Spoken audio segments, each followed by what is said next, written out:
ఆహ్, ఓటీపీతో అవసరం లేకుండా ఆటోమేటిక్‌గా డెబిట్ అయ్యే కార్యక్రమాన్ని ఇప్పుడు క్రెడిట్ కార్డ్ నుంచి వివిధ బ్యాంకులు రెడీ చేసినాయి. ఆర్‌బీఐ గైడ్‌లైన్స్ మేరకు ఏదైనా ఈ సర్వీస్ చార్జెస్ లేకుండా ప్రతి నెల లేదా నిర్దిష్ట సమయానికోసారి చెల్లించేందుకు ఆటో డెబిట్ అంటే కన్సర్న్ టైమ్ ఇచ్చి ఆ టైం రోజున చెల్లించమన్న వాటికి మొదటిసారి మాత్రం బిల్లు మొత్తంతో సంబంధం లేకుండా ఓటీపీ తప్పనిసరిగా ఎంటర్ చేయాలి.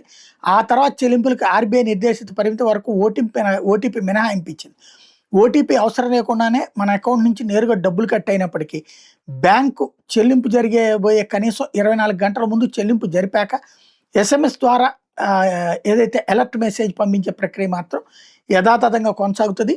ఆర్‌బీఐ నిబంధనల సడలింపుతో ఆటో డెబిట్ లావాదేవీల్లో ఓటీపీల అవసరం తగ్గడంతో పాటు వినియోగదారులకు సౌలభ్యం కూడా పెరగబోతుంది. ఎందుకంటే ఆటో డెబిట్ జరిగే సమయంలో వినియోగదారు ఫోన్‌కి ఓటీపీ రాకపోవడం, ఆలస్యంగా రావడం లేదా వచ్చినా చూసుకోకపోవడం, ఫోన్‌లో సిగ్నల్ లేకపోవడం, స్విచ్ ఆఫ్ చేసుకున్న సందర్భాల్లో చెల్లింపు పూర్తి కాకపోయే ప్రమాదం ఉంటుంది.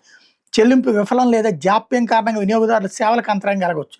క్రెడిట్ కార్డు, ఎలక్ట్రిసిటీ బిల్లుల విషయంలో పెనాల్టీ చెల్లించాల్సి రావచ్చు. ఓటీపీ మినహాయింపుతో చిన్న మొత్తాల్లో పునరావృత చెల్లింపులకి ఇక సమస్యలు ఉండవు.